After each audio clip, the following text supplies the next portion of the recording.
आज पानिपत शौर्य दिन आहे आणि हरियाणातल्या पानिपतमध्ये कार्यक्रमाचं आयोजन करण्यात आलंय।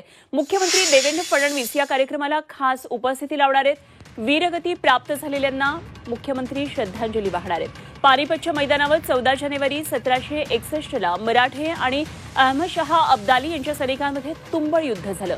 देशावरील आक्रमण परतवून लावण्यासाठी मराठे सैनिक मैदानामध्ये उतरले। या युद्धामध्ये मराठ्यांचा पराभव झाला, मात्र त्यांनी दाखवलेल्या शौर्याचं जगभरात कौतुक झालं आणि या लढ्यामध्ये वीरगती प्राप्त झालेल्या योद्ध्यांना मुख्यमंत्री देवेंद्र फडणवीस आज श्रद्धांजली वाहणार आहेत। यावेळी केंद्रीय मंत्री प्रतापराव जाधव, रावसाहेब दानवेही उपस्थित राहणार आहेत आणि या कार्यक्रमासाठी ऑस्ट्रेलियामधून काही पाहुणे सुद्धा येणार आहेत।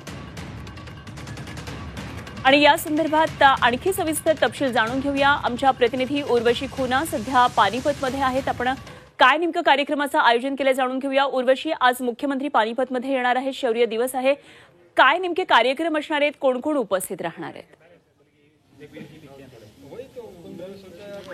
हो अनुपमा, मराठाच्या शौर्याला वंदन करण्यासाठी मुख्यमंत्री देवेंद्र फडणवीस पहिल्यांदाच काला आम पार्क इथे आहे। मी सध्या पानिपतमध्ये इथे उपस्थित राहणार आहे।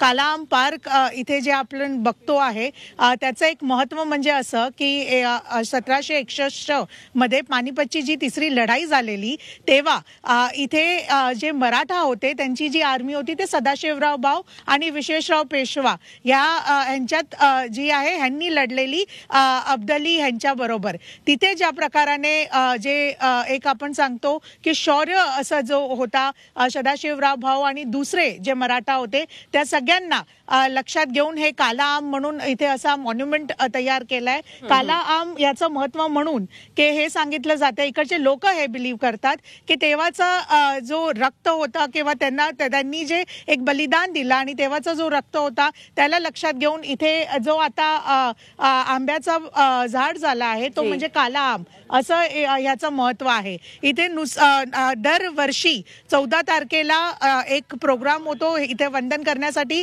लोक महाराष्ट्राहून इथे पानिपतला येतात। आताही आपण बघतोय पुण्याहून हे लोक आलेत। इथे यज्ञ होणार, पहिले इथे यज्ञ होणार आणि नंतर तिथे एक कार्यक्रम असणार जिथे स्वतः देवेंद्र फडणवीस ही राहणार उपस्थित, बरोबरच प्रतापराव जाधव आणि रावसाहेब दानवेही असतील। इथे काही लोकही आले आहेत, आपण यांच्याशी बोलूया। सर, कुठून आलात तुम्ही आणि तुम्ही दरवर्षी इथे येतात वंदन करण्यासाठी? मराठाच्या शौर्याचा दिवस आहे आणि मराठ्यांना वंदन करण्यासाठी, त्यांच्या शौर्याला वंदन करण्यासाठी इथे आला।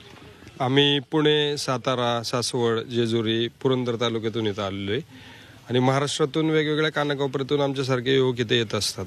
इथं 14 जानेवारी 1761 ला हिंदुस्थानच्या रक्षणासाठी आम्हाला अभिमान वाटतो।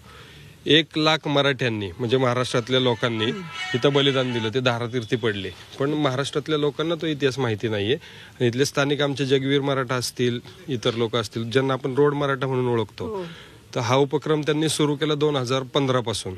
आम्ही 15 पासून इथं येतो, 14 पासून ना 2014 पासून आम्ही इकडे येतो आणि जास्तीत जास्त लोकांना आवाहन करतो लोकांपर्यंत इतिहास पोचावा। आणि तसं तुम्ही आता सांगितलं की काला आंब याच ठिकाणी एक वृक्ष होता आंब्याचा मोठा आणि तो जतन केला होता। तो त्या युद्धाच्या तोफगोळ्यांच्या दारुगोळ्याच्या ह्याच्यात पूर्ण काळा पडला होता आणि त्याचं जतन केलं होतं, पण कालांतराने तो वृक्ष पडला आणि तेच आज स्मारक म्हणून इकडच्या सरकारचे त्या काळच्या आत्ताच्या मी आभार मानतो महाराष्ट्रातल्या सगळ्या जनतेकडून की त्यांनी हे स्मारक उभं केलं आणि हा जास्तीत जास्त लोकांपर्यंत पोहोचावा। आपली लोक इकडं झाडाची पानं, पांढरी माती खाऊन लढले, इकडच्या लोकांनी त्यावेळच्या राज्यकर्त्यांनी त्यांना पाणी दिलं नाही, अन्न दिलं नाही, तरीही देशाच्या रक्षणासाठी महाराष्ट्र लढला। म्हणजे जे आपलं महाराष्ट्र गीत आहे त्याच्यात देश रक्षणासाठी लढलं, देशासाठी झिजलं, जे काय आहे ते खूप सार्थ आहे आणि इथून पुढेही आम्ही लढत राहू। जय भवानी, जय शिवाजी। पानिपतला जय भवानी जय शिवाजी आपल्याला ऐकता येतं। आज ज्या प्रकाराने वंदन करण्यासाठी पानिपत म्हणजे मराठ्यांची शौर्यगाथा आहे आणि म्हणूनच आज मुख्यमंत्री देवेंद्र फडणवीस सुद्धा या ठिकाणी येतील आणि मोठा कार्यक्रम या ठिकाणी आयोजित केलेला आहे। जरूर या सर्व घडामोडीवर, या कार्यक्रमावर लक्ष ठेवून राहा। आपण वेळोवेळी या संदर्भात चर्चा करत राहू। धन्यवाद दिलेल्या या सगळ्या सविस्तर तपशिलांसाठी।